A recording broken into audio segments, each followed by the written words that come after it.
نحمده ونصلي على رسوله الكريم اما بعد فاعوذ بالله من الشيطان الرجيم بسم الله الرحمن الرحيم ولا تقولوا لمن يقتل في سبيل الله اموات بل احياء ولكن لا تشعرون ولنبلونكم بشيء من الخوف والجوع ونقص من الاموال والانفس والثمرات وبشر الصابرين الذين إذا أصابتهم مصيبة قالوا إنا لله وإنا إليه راجعون أولئك عليهم صلوات من ربهم ورحمة وأولئك هم المهتدون صدق الله العظيم رب اشرح لي صدري ويسر لي أمري واحلل عقدة من لساني يفقهوا قولي اللهم ربنا ألهمنا رشدنا وأعذنا من شرور أنفسنا اللهم أرنا الحق حقا وارزقنا اتباعه وأرنا الباطل باطلا وارزقنا اجتنابه آمین یا رب العالمین۔ معزز حاضرین اور محترم ناظرین و سامعین، السلام علیکم ورحمۃ اللہ وبرکاتہ۔ آج ہماری سہ روزہ تقاریر کی آخری کڑی ہے۔ آپ کو یاد ہوگا کہ سب سے پہلے خطاب میں ہم نے قرآن کا فلسفہ شہادت سمجھا، قرآن مجید میں یہ اصطلاح کس معنی میں آئی ہے، اور اس کے ساتھ ہی امت مسلمہ کا فرض منصبی وَكَذَلِكَ جَعَلْنَاكُمْ أُمَّةً وَسَطًا لِتَكُونُوا شُهَدَاءَ عَلَى النَّاسِ وَيَكُونَ الرَّسُولُ عَلَيْكُمْ شَهِيدًا۔ تو اللہ کے دین کو بالفعل قائم کرنے کے لیے، تاکہ نوع انسانی پر ایک ابدی حجت قائم ہو جائے کہ اللہ کا دین قابل عمل ہے، اسے قائم کیا جا سکتا ہے، اور یہ بہترین سماجی نظام ہے، پولیٹیکو سوشو اکنامک سسٹم اس سے بہتر آج تک چشم فلک نے نہیں دیکھا۔ یہ حجت قائم کرنے کے لیے جن حضرات نے اپنی جانوں کا نذرانہ پیش کر دیا، گویا کہ وہ اللہ کے گواہ قرار پائے، ان کے لیے لفظ شہید استعمال کیا گیا۔ دوسرے لیکچر میں آپ کو یاد ہوگا کہ ہم نے یہ بات سمجھنے کی کوشش کی کہ جب اللہ کا دین جزیرہ نماء عرب میں قائم ہو گیا، اور گویا کہ ہم کہہ سکتے ہیں کہ انقلاب محمدی علی صاحب الصلاۃ والسلام کی تکمیل ہو گئی، تو جیسے کہ ہر انقلاب کے ساتھ ہوتا ہے، اس کے بعد کچھ کاؤنٹر ریولوشنری موومنٹ شروع ہوئی۔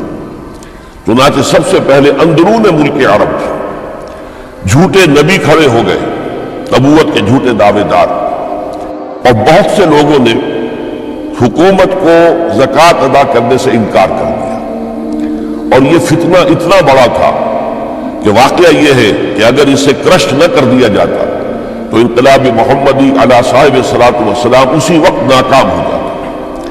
یہ حضرت ابو بکر صدیق رضی اللہ تعالیٰ عنہ کے فضائل کا سب سے درخشاں باب ہے کہ انہوں نے اپنے عزم اور ہمت اور استقلال اور اللہ پر اعتماد، اللہ پر توکل اور بھروسے کے ساتھ ان دونوں فتنوں کو آئرن ہینڈ کے ساتھ کرش کر دیا، اور سال سوا سال ہی میں ان دونوں کاؤنٹر ریولوشنری موومنٹس کو ختم کر کے اس کے بعد انہوں نے جلد ہی اس نظام کا گویا کہ انچارج حضرت عمر رضی اللہ تعالیٰ عنہ کو بنا دیا کہ جو خلیفہ ثانی ہے۔ پھر ہم نے دیکھا کہ حضرت عمر کے زمانے میں رضی اللہ تعالیٰ عنہ توسیع کا جو عمل ہے، توسیع انقلاب محمدی کا عمل بڑی تیز رفتاری کے ساتھ جاری ہوا، فتوحات کا سیلاب آیا، ایران پوری سلطنت تہس نہس ہو کر رہ گئی، اس کے پرچے اڑ گئے، سلطنت روما اپنے تمام شمالی افریقی مقبوضات سے محروم، مغربی ایشیا سے اسے بے دخل کر دیا گیا، صرف وہ یورپ کے اندر محدود ہو کر رہ گئی۔ اب ظاہر بات ہے کہ اس کے خلاف بھی تو پھر رد عمل ہونا تھا، کاؤنٹر ریولوشنری موومنٹس اٹھنی تھی۔ تو سب سے پہلے حضرت عمر رضی اللہ تعالیٰ عنہ کی خلافت اور اس کے چراغ کو بجھانے کے لیے ایران کی طرف سے رد عمل ظاہر ہوا۔ ہرمزان جو ایک بڑا ان کا جرنیل تھا، اس کی سازش اور ابو لولو فیروز کے ذریعے سے حضرت عمر رضی اللہ تعالیٰ عنہ کو شہید کر دیا گیا۔ سمجھا یہ گیا تھا کہ یہ ساری عمارت شاید اسی شخصیت کی بل پر کھڑی ہے، لہذا جب میدان سے حضرت عمر ہٹ جائیں گے تو یہ خلافت کی پوری عمارت جو ہے وہ زمین بوس ہو جائے گی۔ لیکن معلوم ہوا یہ عمارت محمد کی بنائی ہوئی تھی صلی اللہ علیہ وسلم۔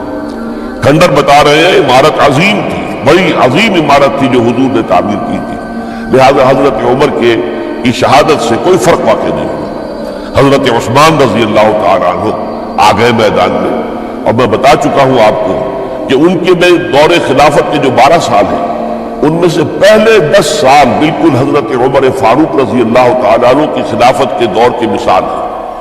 اسی تیزی کے ساتھ انقلاب جو ہے آگے بڑھ رہا تھا، فتوحات کا دائرہ پھیل رہا تھا، اور اندرون ملک پورا امن، سکون، اطمینان اور چین تھا۔ لیکن ان کی دور خلافت کے آخری دنوں میں اب یہودیوں کی طرف سے رد عمل ہے، اور ایک کاؤنٹر ریولوشنری موومنٹ عبداللہ ابن سبا کے ذریعے سے، کہ جس نے اسلام کا لبادہ اوڑھا اور منافقت کے پردے کے ساتھ وہ عالم اسلام میں داخل ہوا، اور اس نے چونکہ دیکھ لیا کہ پرانی چپتلش ہے، پرانی چشمک ہے جو قریش کے 2 بڑے قبیلوں کے مابین یا 2 بڑے گھرانوں کے مابین چلی آ رہی تھی، بنو ہاشم، بنو امیہ۔ تو پہلے 2 خلفاء جو تھے وہ نہ بنو ہاشم سے تھے نہ بنو امیہ سے تھے۔ حضرت ابو بکر صدیق بنو تیم سے تھے، حضرت عمر بنی عدی میں سے تھے، لیکن حضرت عثمان اب بنو امیہ میں سے تھے۔ اس کو انہوں نے گویا کہ دکھتی رگ بنا کر پکڑا اور پروپیگنڈا شروع کیا کہ خلافت تو بنو ہاشم کا حق ہے، کیونکہ حضور ہاشمی تھے صلی اللہ علیہ وسلم۔ تو گویا کہ عثمان غاصب ہے رضی اللہ تعالی عنہ، بلکہ ان سے دونوں پہلے جو تھے حضرت عمر اور حضرت ابو بکر وہ بھی غاصب ہیں۔ اس کے ساتھ ہی فتنے کی مختلف شکلیں انہوں نے شروع کی۔ یہ الفتنۃ الکبریٰ کہلاتا ہے ہماری تاریخ میں، عظیم ترین فتنہ، جس کے نتیجے میں حضرت عثمان رضی اللہ تعالیٰ عنہ شہید ہو گئے۔ اور ان کی شہادت کے بعد اگرچہ خلافت حضرت علی رضی اللہ تعالیٰ عنہ کے ہاتھ میں آئی، لیکن یہ کہ باہمی خانہ جنگی کا وہ سلسلہ شروع ہوا جو حضرت علی کے دور خلافت جو 5 سالوں پر مشتمل ہے، اس کے دوران مسلسل خانہ جنگی رہی۔ ایک طرف شیعان علی تھے، دوسری طرف شیعان عثمان آ گئے، جو حضرت عثمان رضی اللہ تعالیٰ عنہ کے قتل کے قصاص کے مطالبے کو لے کر سامنے آئے۔ جنگ جمل ہوئی، ایک رات میں 10,000 مسلمان شہید ہوئے۔ جنگ صفین میں 74,000 مسلمان شہید ہوئے۔ جنگ نہروان میں پھر 4,000 مسلمان شہید ہوئے۔ یہ شہادتیں جو چل رہی تھی، یہ کس لیے چل رہی تھی کہ جو بھی عمارت خلافت کی قائم ہوئی تھی اب اسے قائم رکھا جائے، اغیار کی طرف سے جو سازشیں ہو رہی ہیں، جو حملے ہو رہے ہیں، اسے ختم کرنے کے لیے ان کا مقابلہ کیا جائے۔ تو یہ اور اس کا یہ دور ختم ہوتا ہے حضرت علی کی شہادت پر رضی اللہ تعالی عنہ۔ اور یہ بات نوٹ کر لیجئے کہ حضرت علی کو شہید کرنے والے وہ خارجی تھے، عبد الرحمن ابن ملجم خارجی طبقے سے تعلق رکھتا تھا، جو پہلے حضرت علی کے لشکر میں شامل تھے، لیکن جب حضرت علی نے رضی اللہ تعالی عنہ تحکیم اور ثالثی کی تجویز قبول کر لی تو وہ ناراض ہو گئے کہ اللہ تعالیٰ ہی ہے حاکم اور حکم، ان الحکم الا للہ، یہ انسانوں کو حکم کیوں بنا لیا گیا؟ اور اس میں اتنی شدت اختیار کی کہ وہ علیحدہ ہو گئے، اسی لیے انہیں خوارج کہا گیا۔ انہوں نے رائے یہ قائم کر دی جو مسلمان کبھی کوئی گناہ کبیرہ کا ارتکاب کرے گا وہ کافر قرار پائے گا، جب کافر ہوگا تو گویا کہ مرتد ہے تو واجب القتل، اس کا مال، اس کی عزت سب مباح ہے۔ یہ ہمارا سب سے پہلا گمراہ ترین فرقہ تھا۔ انہی میں سے 3 افراد نے بیٹھ کر اسکیم بنائی کہ یہ 3 افراد ایسے ہیں کہ جن کو اگر میدان سے ہٹا دیا جائے تو شاید مسلمانوں کی باہمی خانہ جنگی ختم ہو جائے اور مسلمان پھر کسی ایک خلیفہ پر راضی ہو جائے۔ اور یہ تینوں کافر ہیں، معاذ اللہ ثم معاذ اللہ۔ حضرت علی کافر ہیں، ان کو قتل کرنے کی ذمہ داری عبد الرحمن ابن ملجم نے لی۔ حضرت معاویہ قاتل ہیں، ان کے لیے کسی اور کو اسائن کیا گیا۔ عمرو بن العاص قاسم ہیں، ان کے لیے کسی اور کو اسائنمنٹ دی گئی۔ ہوا یہ کہ حضرت عمرو بن العاص وہ تو اس روز فجر کی نماز میں آئے نہیں، ان کی جگہ جو امام تھا وہ شہید کر دیا گیا۔ حضرت معاویہ رضی اللہ تعالی عنہ ان پر وار اوچھا پڑا، زخمی تو ہوئے لیکن یہ کہ پھر تندرست ہو گئے۔ حضرت علی رضی اللہ تعالیٰ عنہ پر بہت کاری وار ہوا اور حضرت علی رضی اللہ تعالیٰ عنہ کی شہادت سن 35 ہجری میں ہو گئی۔ یہ جو خلافت راشدہ کا اختتام یا تو سن 35 ہجری میں حضرت علی کی شہادت سے سمجھا جائے گا، یا میری ذاتی رائے ہے کہ نہیں، اس میں حضرت حسن کا دور خلافت بھی شامل ہونا چاہیے۔ حضرت حسن کو کسی نے نامزد نہیں کیا تھا، نہ انہوں نے اپنی امیدواری کے ساتھ اپنی طاقت کے بل پر خلافت حاصل کی تھی، بلکہ حضرت علی سے جب یہ کہا گیا تھا کہ کیا ہم آپ کے بیٹے حسن کے ہاتھ پر بیعت کر لیں، تو انہوں نے فرمایا تھا کہ میں نہ تمہیں روکتا ہوں نہ حکم دیتا ہوں، یہ تمہارا معاملہ ہے، تم جسے مناسب سمجھو اس کے ہاتھ پر بیعت کرو۔ حضرت حسن رضی اللہ تعالیٰ عنہ نے جن کے ہاتھ پر جو بیعت ہوئی، اب معاملہ یہ ہو گیا کہ امیر معاویہ رضی اللہ تعالیٰ عنہ وہ ایک لشکر لے کر شام سے چلے۔ حضرت حسن 50,000 آدمیوں کے ساتھ ادھر سے نکلے، لیکن یہ ہے کہ انہیں محسوس ہو گیا تھا کہ میرے ساتھیوں میں ایسا فسادی عنصر بھی موجود ہے جو عبداللہ ابن سبا کے ساتھیوں میں سے، کہ وہ کسی اچھے کام کو پسند نہیں کرتا، لہذا انہوں نے پھر صلح کی پیشکش کی۔ حضرت معاویہ کو پیغام بھیجا کہ میں مصالحت چاہتا ہوں، بتائیے شرائط کیا ہے۔ حضرت معاویہ نے بلینک پیپر بھیج دیا، سادہ کاغذ، کہ آپ جو شرائط چاہیں اس پر لکھ دیں، وہ مجھے قبول ہو۔ حضرت حسن نے رضی اللہ تعالیٰ عنہ شرائط لکھ دی، حضرت معاویہ نے قبول کر لی، تو حضرت حسن دستبردار ہو گئے خلافت کے دعوے سے، اور اس کے بعد پھر حضرت امیر معاویہ کی خلافت کی بیعت کی گئی۔ اس سے پہلے انہوں نے خلافت کی بیعت نہیں لی تھی۔ یہ ہے سن 41 ہجری، اور اسے عام الجماع کہا جاتا ہے، یعنی یہ اختتام ہے مسلمانوں کی خانہ جنگی کے دور کا۔ پھر جمعیت ایک ہو گئی، پھر عالم اسلام متحد ہو گیا، اب پورا کا پورا عالم اسلام حضرت امیر معاویہ کے زیر خلافت تھا۔ اور حضرت امیر معاویہ کون ہے؟ وہ خود ایک صحابی رسول ہے، جلیل القدر صحابی رسول ہے، اور آپ کو میں نے کل بھی بتایا تھا کہ حضرت معاویہ رضی اللہ تعالیٰ عنہ کی ایک ہمشیرہ ام حبیبہ رضی اللہ تعالیٰ عنہ حضور کے ازواج مطہرات میں سے ہیں، تو حضور کے گویا کے برادر نسبت ہی ہوئے۔ جو چند لوگ جو وحی کے لکھنے پر جو کاتبین وحی جو حضور نے مقرر کیے تھے، ان میں سے ایک حضرت معاویہ بھی ہے۔ پھر حضرت معاویہ کے لیے حضور کی دعا ہمیں ملتی ہے، اللہم اجعلہ ہادیا مہدیا، اے اللہ اسے ہادی ہدایت دینے والا بنا دے اور مہدی بنا دے جو ہدایت یافتہ ہو۔ تو یہ ان کی شان ہے۔ اور پھر یہ کہ ان کے زمانے میں جب عالم اسلام متحد ہو گیا، داخلی خلفشار ختم ہو گیا، تو فتوحات کا سلسلہ بھی دوبارہ جاری ہو گیا۔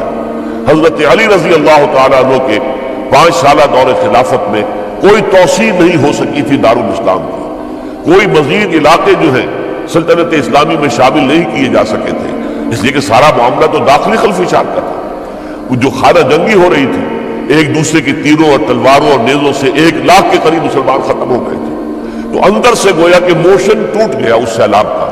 تو سیلاب پھر دوبارہ جب امت جمع ہو گئی عام الجماع کے بعد، تو حضرت معاویہ رضی اللہ تعالیٰ عنہ ان کا دور خلافت اب 20 برس ہے، اندازہ کیجیے۔ یہ پورے 20 برس کوئی اندرونی خلفشار نہیں ہوا، کوئی جھگڑا نہیں ہوا، کوئی فساد نہیں ہوا، بلکہ جو فتوحات کا دائرہ تھا شروع ہو گیا۔ مکران اور سندھ کے علاقے فتح ہوئے، کابل اور یہ افغانستان کا علاقہ فتح ہوا، ترکستان کے علاقوں کے اندر پیش قدمی ہوئی۔ ادھر یہ کہ قیصر سلطنت روما کا اس کے مرکزی شہر قسطنطنیہ پر حملہ کیا گیا، جس کے لیے کہ حضور کی حدیث موجود تھی پیشن گوئی کے طور پر، اول جیش یغزو مدینۃ القیصر مغفورون لہم۔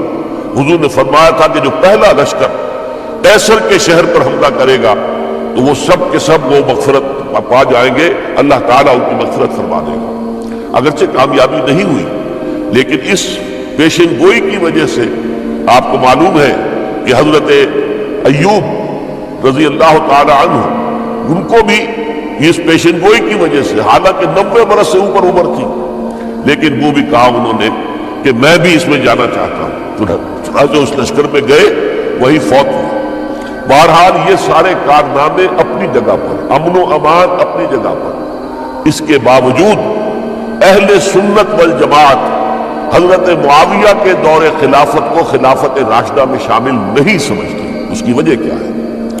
خلافت راشدہ کی شرط اولین قرآن مجید کے حکم کے مطابق امرہم شورا بینہم، مسلمانوں کے باہمی معاملات باہمی مشورے سے طے پاتے ہیں۔ حضرت ابو بکر صدیق رضی اللہ تعالیٰ عنہ سقیفہ بنی سعدہ کے اندر مشورے کے بعد ان کو منتخب کیا گیا اور ان کے ہاتھ میں بیعت ہوئی۔ حضرت عمر رضی اللہ تعالیٰ عنہ کو حضرت ابو بکر نے مسلمانوں سے مشورہ کر کے پھر نامزد کیا۔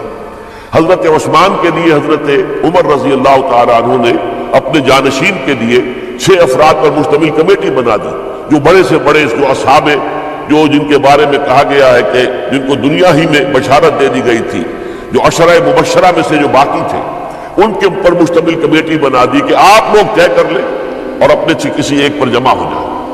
اس اعتبار سے حضرت علی کے ہاتھ پر بھی جو بیعت ہوئی ہے تو وہ اہل مدینہ کے دباؤ پر ہوئی ہے، ان کے مطالبے پر ہوئی ہے۔ حضرت علی خود جو ہے وہ خلافت کے مدعی نہیں تھے بلکہ انکار کرتے رہے، چونکہ فتنے کا دور تھا۔ حضرت عثمان شہید ہوئے تھے، مسلمانوں کے دل زخمی تھے۔ اس حالت میں وہ سمجھتے تھے کہ اگر میں یہ خلافت جو ہے اپنے ہاتھ میں لے لوں گا تو ہو سکتا ہے کہ اس کا حق ادا نہ کر سکوں، لیکن یہ کہ جب انہوں نے دیکھا کوئی اور بھی تیار نہیں، طلحہ بھی تیار نہیں، زبیر بھی تیار نہیں، تو آخر مسلمانوں کو بغیر امارت کے چھوڑا تو نہیں جا سکتا، تو حضرت علی نے وہ قبول کر لی۔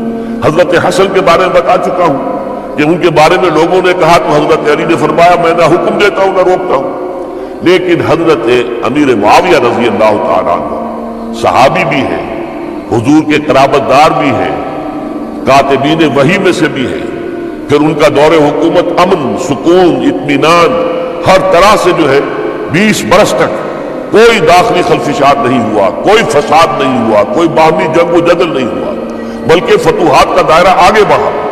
اس کے باوجود چونکہ انہوں نے طاقت سے خلافت حاصل کی، لہذا ان کے دور خلافت کو ہم خلافت راشدہ میں تسلیم نہیں کرتے، حالانکہ وہ خود راشد ہیں، اس لیے کہ تمام صحابہ کرام کے بارے میں سورہ حجرات میں فرمایا وَلَكِنَّ اللَّهَ حَبَّبَ إِلَيْكُمُ الْإِيمَانَ وَزَيَّنَهُ فِي قُلُوبِكُمْ وَكَرَّهَ إِلَيْكُمُ الْكُفْرَ وَالْفُسُوقَ وَالْعِصْيَانَ أُولَٰئِكَ هُمُ الرَّاشِدُونَ۔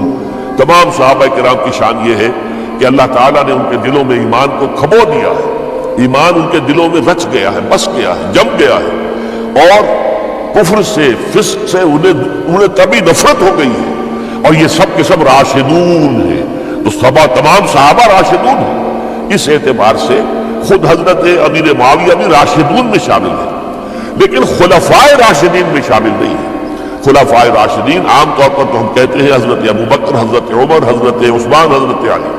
میں نے اپنی ذاتی رائے، حقیر سی رائے عرض کی ہے، اس میں حضرت حسن کا دور بھی شامل ہونا چاہیے 6 مہینے کا، تب وہ 30 برس پورے ہوتے ہیں، جو حدیث میں آیا ہے کہ خلافت جو ہے وہ 30 برس رہے گی، اس کے بعد ملوکیت شروع ہو جائے گی۔ تو ملوکیت کا پہلا قدم یہ تھا کہ حضرت معاویہ نے طاقت سے بزور خلافت حاصل کی، اس لیے ان کو خلیفہ راشد ہم نہیں کہتے۔ البتہ یہ ضرور ہے کہ ان کا دور بہت پرسکون دور تھا۔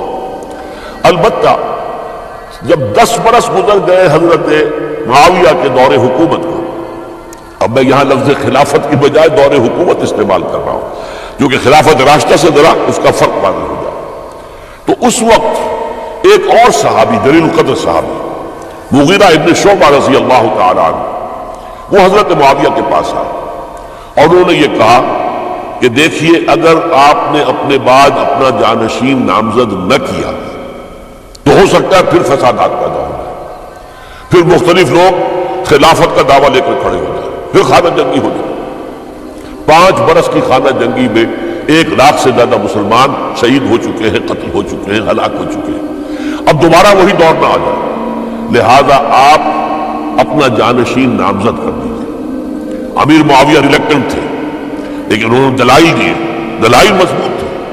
انہوں نے کہا کہ اب کبار صحابہ دنیا سے رخصت ہو چکے ہیں، وہ جماعت کہ جن کی تربیت اور تزکیہ، جن کی تعلیم حضور نے خود کی تھی اور ان کو اندر سے پاک کر دیا تھا، ان کی نیتیں بالکل پاک ہو چکی تھی، کوئی نفسانیت ان میں نہیں رہی تھی، وہ جماعت تو اکثر و بیشتر اب ختم ہو چکی، فوت پا چکی، وفات ہو چکی۔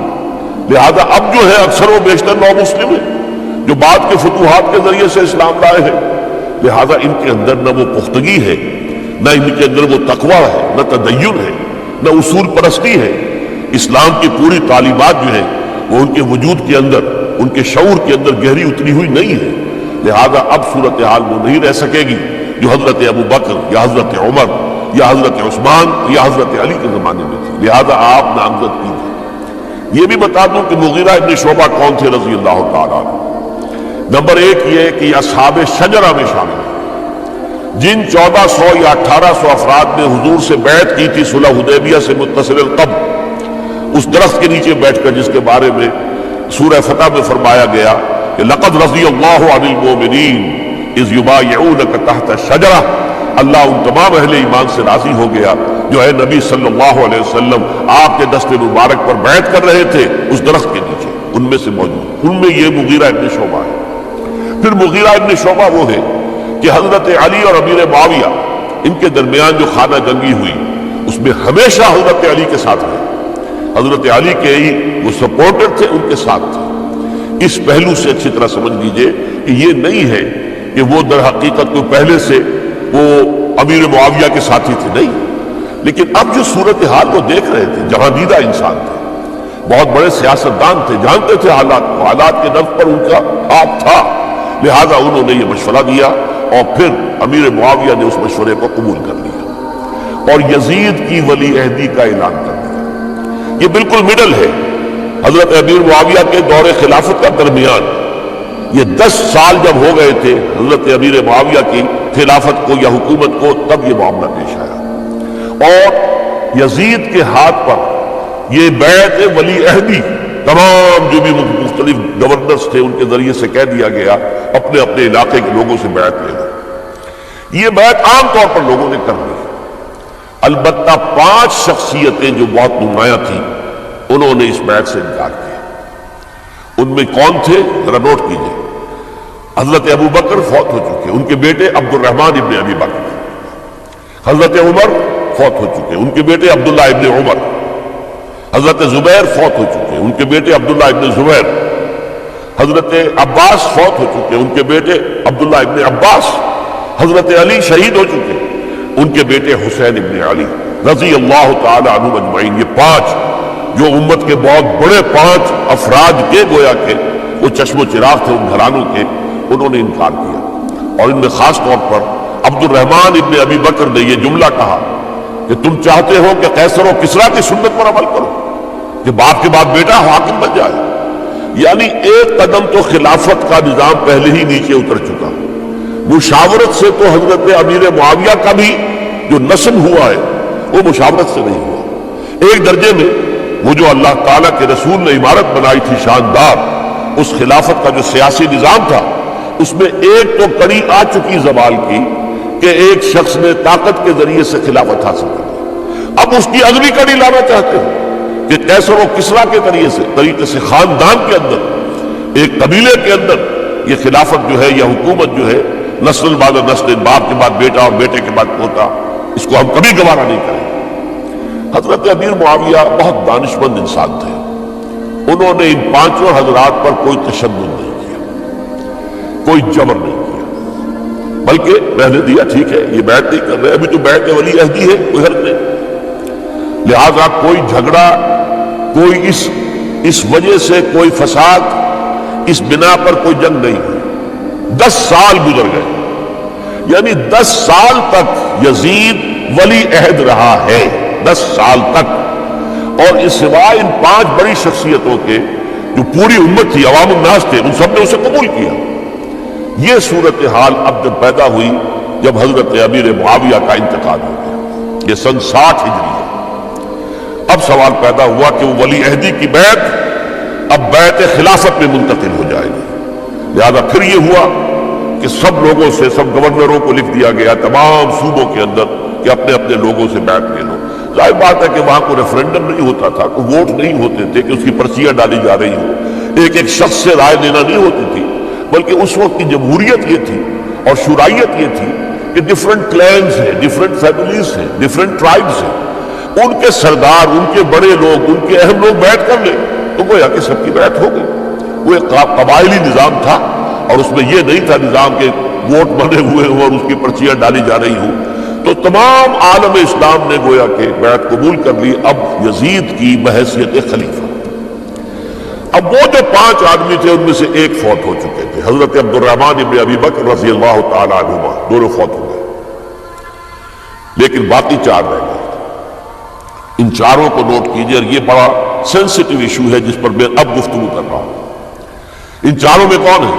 عبداللہ ابن عباس، عمر میں سب سے بڑے وہ ہیں، اور ان کی شان یہ ہے کہ انہیں حبر الامہ کہا گیا ہے، امت کے سب سے بڑے عالم، اور قرآن مجید کے وہ سب سے پہلے مفسر ہیں۔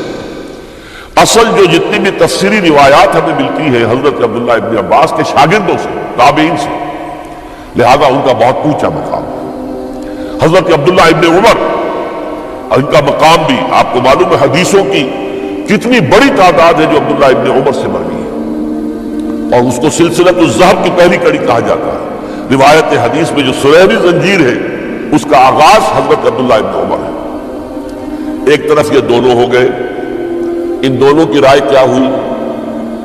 اگرچہ کام غلط ہوا ہے، یہ اس طریقے سے قیصر و کسریٰ کی روایت پر عمل کرنا غلط ہے، لیکن یہ اتنی بڑی غلطی نہیں ہے کہ اس کی وجہ سے باہمی جنگ و جدال ہو، خوریزی ہو، ایک دوسرے کی گردنیں کاٹی جائیں اور فتنہ و فساد پیدا کر دیا جائے۔ لہذا انہوں نے یزید کی بیعت کر لی۔ 2 حضرات رہ گئے، یہ نسبتاً نوجوان ہیں، ان دونوں کی پیدائش ہجرت کے بعد ہوئی۔ ہجرت کے بعد پہلا بچہ جو مہاجرین میں پیدا ہوا ہے وہ عبداللہ ابن زبیر ہے، بلکہ کچھ عرصے تک مہاجرین میں جب کوئی پیدائش نہیں ہوئی تو وہ مکے مدینہ کے منافقین نے کہنا شروع کر دیا تھا کہ یہ یہاں کے کمزور ہو گئے، نامرد ہو گئے، ان کی اولاد اب چلے گی نہیں۔ تو عبداللہ ابن زبیر جب پیدا ہوا، اور آپ کو معلوم ہونا چاہیے وہ حضرت ابو بکر صدیق کے نواسے ہیں، حضرت عائشہ صدیقہ کی ہمشیرہ حضرت اسما کے بیٹے ہیں عبداللہ ابن زبیر، اور زبیر بہت شجاع، بہت ہی بہادر انسان تھا، تو عبداللہ ابن زبیر کے اندر بھی وہی کیفیات تھی۔ انہوں نے کہا نہیں، اس غلطی کو ہم برداشت نہیں کریں گے، خورزی ہوتی ہے تو ہو، لیکن ہم اسلامی نظام کو نیچے اترتا ہوا نہیں دیکھ سکتے۔ جیسے کبھی حضرت ابو بکر نے فرمایا تھا ایبدل الدین وانا حی، کیا دین میں ترمیم اور تنسیخ کر دی جائے گی، دین کو بدل دیا جائے گا، دین میں تحریف کر دی جائے گی جبکہ میں ابھی زندہ ہوں؟ میں جیتے جی یہ نہیں ہونے دوں گا۔ حضرت عبداللہ ابن زبیر کی یہ رائے ہوئی، وی ہیو ٹو چیلنج، ہم مقابلہ کریں گے، ہم اسے پیسیولی قبول نہیں کریں گے۔ انہوں نے بیعت سے انکار کیا اور مدینہ چھوڑ کر مکے جا کر حرم کے اندر پناہ گزین ہو گئے۔ یہی معاملہ حضرت حسین ابن علی رضی اللہ تعالی عنہما کا تھا، وہ بھی نہایت شجاع، نہایت جری، نہایت بہادر۔ انہوں نے بھی کہا کہ یہ غلط قیصر و کسریٰ کی روایت جو شروع ہو رہی ہے اسے ہم نے ریزسٹ کرنا ہے اور اسے ہم آگے نہیں چلنے دیں گے۔ ان پر بھی جب دباؤ ڈالا گیا کہ بیعت کرو تو وہ کچھ وقت مانگ کر، کہ دیکھیے میں ایسا شخص نہیں ہوں کہ تنہائی میں علیحدہ کمرے میں بیٹھ کر بیعت کروں، جب عمومی بیعت لوگے تم سب سے تو میں بھی آ جاؤں گا، اس وقت وہ فیصلہ کریں گے۔ تو بس اس وجہ سے پھر وہ گورنر جو تھا اس وقت مدینے کا، اسے اجازت لے کر آ گیا اور راتوں رات وہاں سے نکل کر وہ بھی مکے پہنچ گئے۔ تو اب یہ 4 جو ہیں 2 گروہوں میں تقسیم ہو گئے، 2+2۔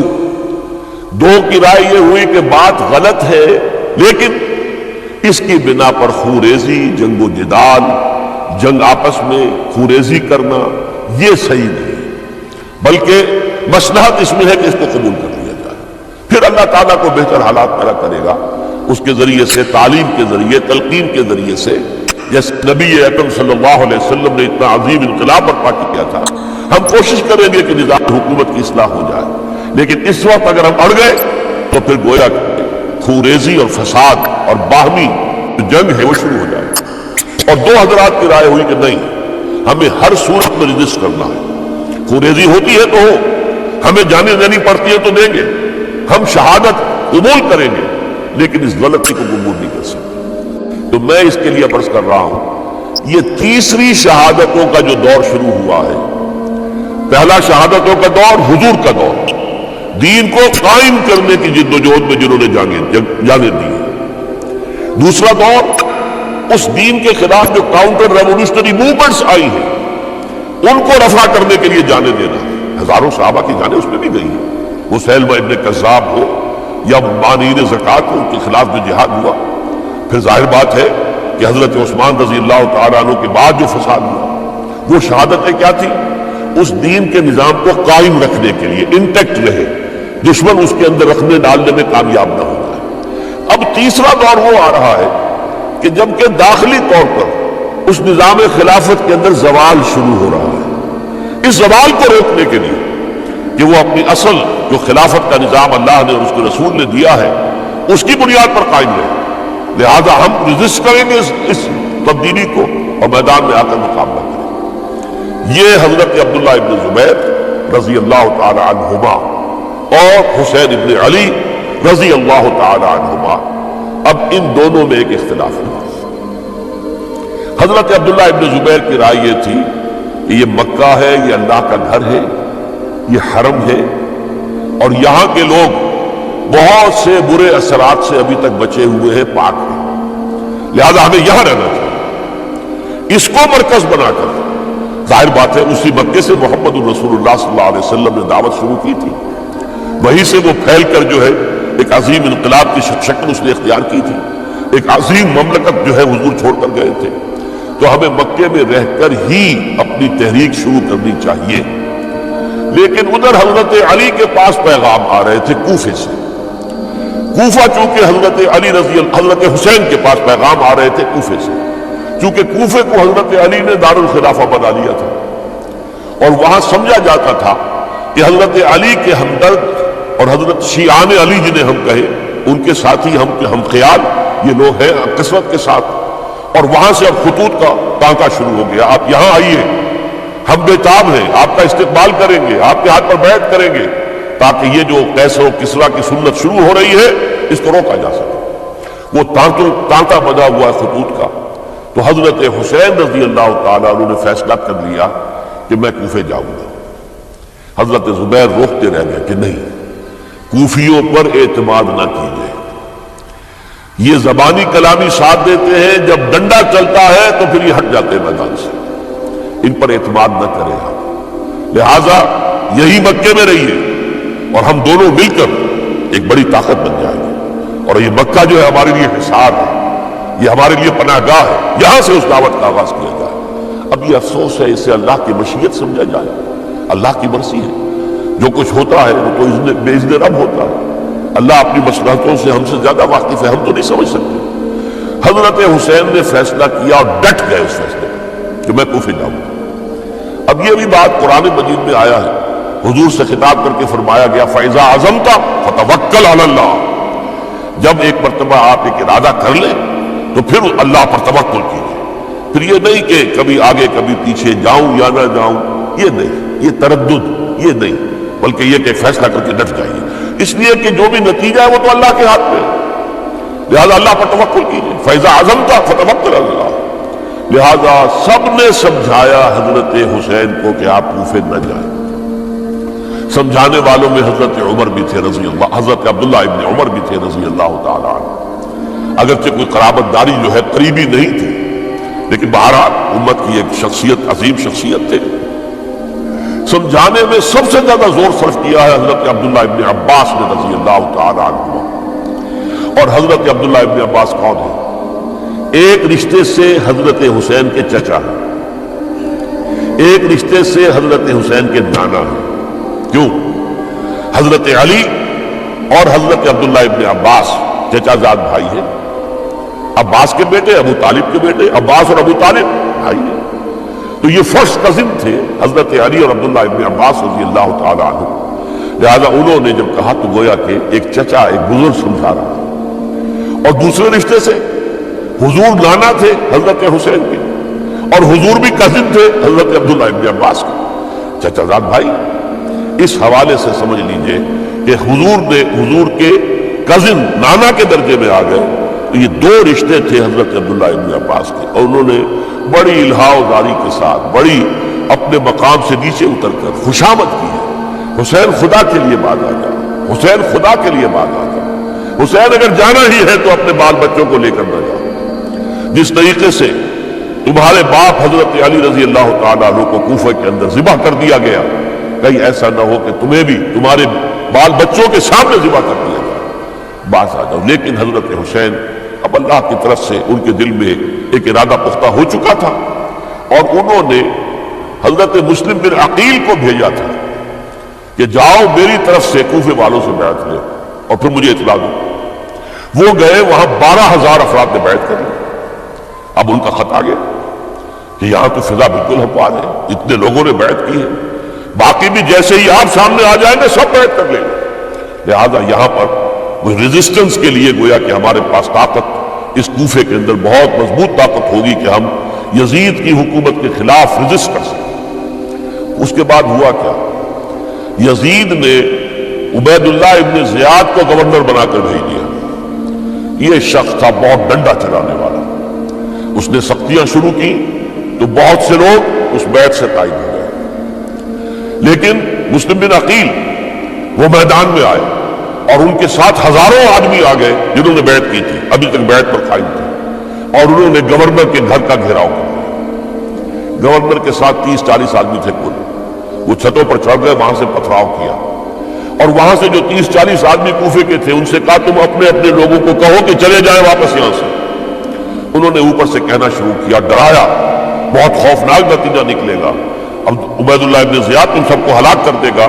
ایک ایک کر کے بھیڑ چھٹتی چلی گئی اور صرف چند افراد رہ گئے، اور اس کے نتیجے میں حضرت مسلم بن عقیل شہید کر دیے گئے، بلکہ ایک شخص خانی نے انہیں پناہ دی تھی کوفے میں، ان کو بھی قتل کر دیا گیا، شہید کر دیا گیا۔ اس پر یہ ہے کہ انہوں نے ایک شخص کے ذریعے سے پیغام دیا قتل کیے جانے سے پہلے کہ دیکھو میرا تو وقت آ گیا ہے، میں تو اب قتل ہو جاؤں گا، شہید کر دیا جاؤں گا، تم میرا پیغام حسین تک پہنچا دو رضی اللہ تعالیٰ عنہ کہ یہاں یہ بغاوت ہو گئی۔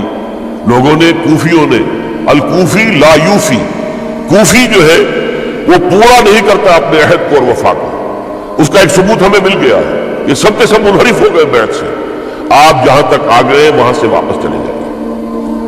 جب حضرت حسین کے پاس یہ پیغام پہنچا اور انہوں نے ارادہ کیا کہ ٹھیک ہے یہ تو حالات بدل گئے، لہذا واپس چلنا چاہیے، شاید عبداللہ ابن زبیر کی رائے ہی صحیح ہے، ہمیں مکے ہی میں بیٹھ کر کام کرنا چاہیے، لیکن اب جو ہے عرب کا ایک خاص مزاج ہے۔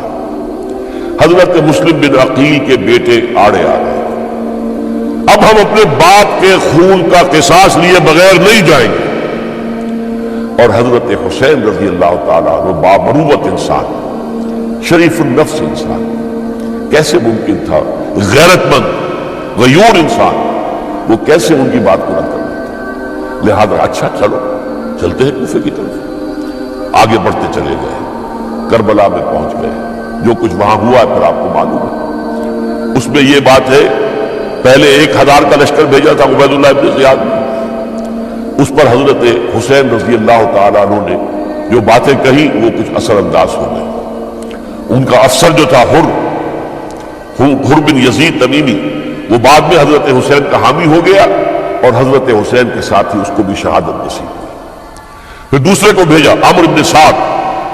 عمرو بن سعد بھی ایک بڑی عظیم شخصیت کا بیٹا تھا، حضرت سعد ابن ابی وقاص جو فاتح ایران تھے اور جن کو غزوہ احد کے موقع پر حضور نے فرمایا تھا کہ اے سعد تیر چلاؤ، میرے ماں باپ تم پر قربان ہیں، جبکہ احد میں گھیراؤ کر لیا تھا حضور کا اور کفار قتل کرنے کے لیے ہجوم کر رہے تھے، اور کچھ حضرات تیر چلا چلا کے انہیں پھینک رہے تھے، دور جو ہے ہٹا رہے تھے، ان میں سے حضرت سعد ابن ابی وقاص بھی تھے۔ پھر وہ فاتح ایران تھے، اسی لیے گورنر بن گئے تھے ایران کے۔ سعد جو ہے ان کا بیٹے، یہ عمرو جو ہے یہ اب ایک بڑے صوبے کا گورنر بھی تھا، اس وقت 4000 آدمی دے کر بھیجا، وہ بھی نرمی کرتا رہا، اس نے کوئی تشدد نہیں کیا، اس کے اندر بہرحال اپنے عظیم باپ کے خون کا کچھ اثر تھا۔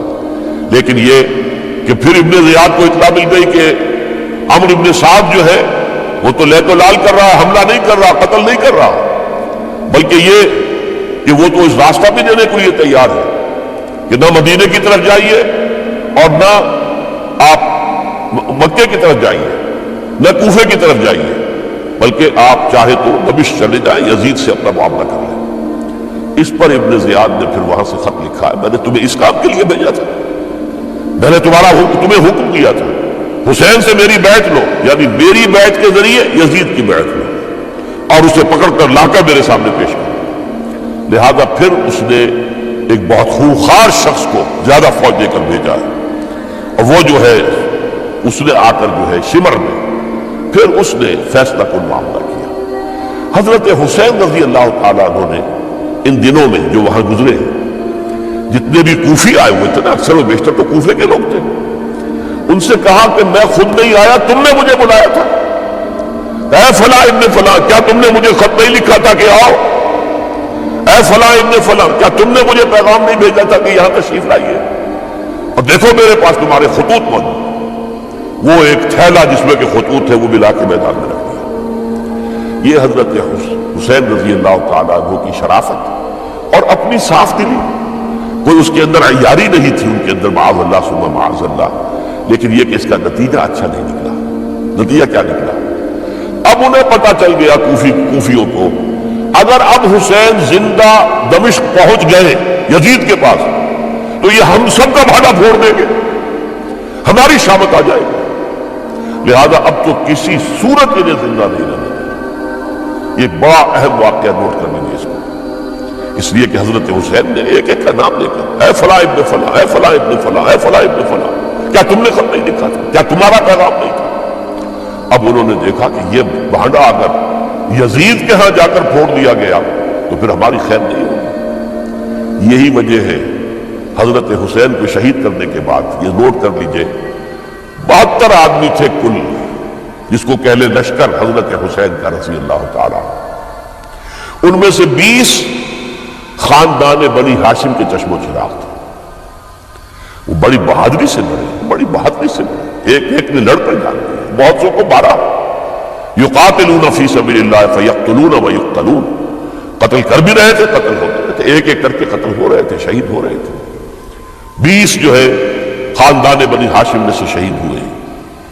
حضرت حسین رضی اللہ تعالیٰ عنہ کا ایک بہت ہی انفنٹ چھوٹا بچہ وہ بھی شہید ہوا ہے۔ باقی سب مرد، تمام مرد، سوائے ایک حضرت حسین کے بیٹے حضرت علی بن حسین زین العابدین کے لائے بعد میں، وہ بیمار تھے، وہ جنگ میں حصہ نہیں لے سکتے تھے، وہ بچ گئے صرف۔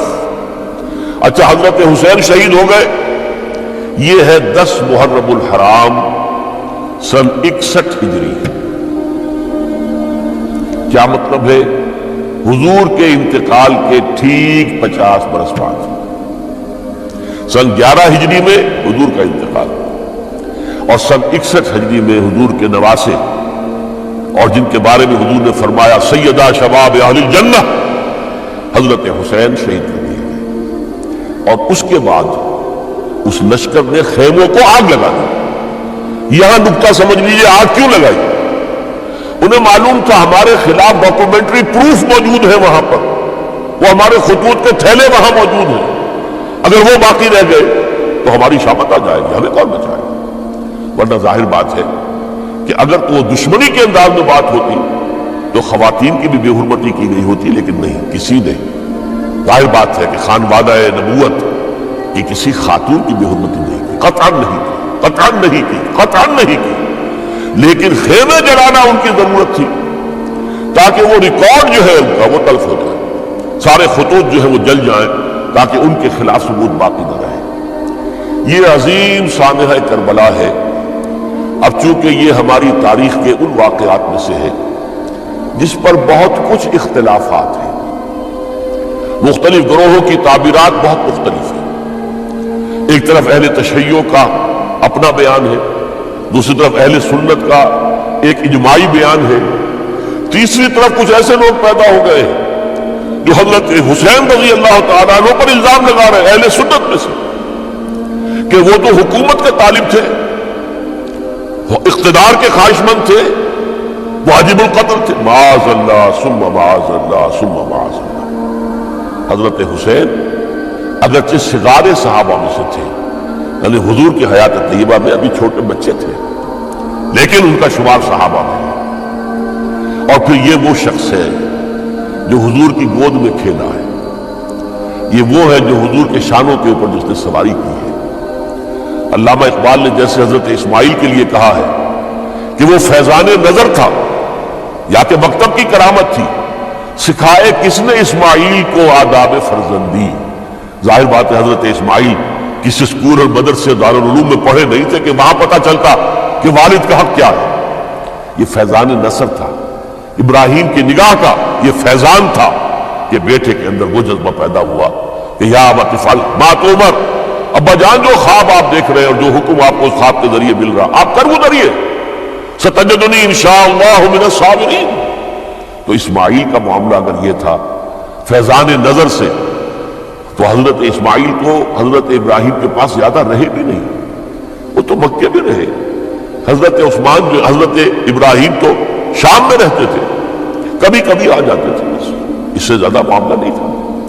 وہ فیضان نظر حضرت اسماعیل کو تھا، تو حضور صلی اللہ علیہ وسلم کا فیضان نظر کتنا ہوگا اس کا آپ اندازہ کیجئے۔ یہ کوئی جنگ اقتدار نہیں تھی، معاذ اللہ ثم معاذ اللہ ثم معاذ اللہ۔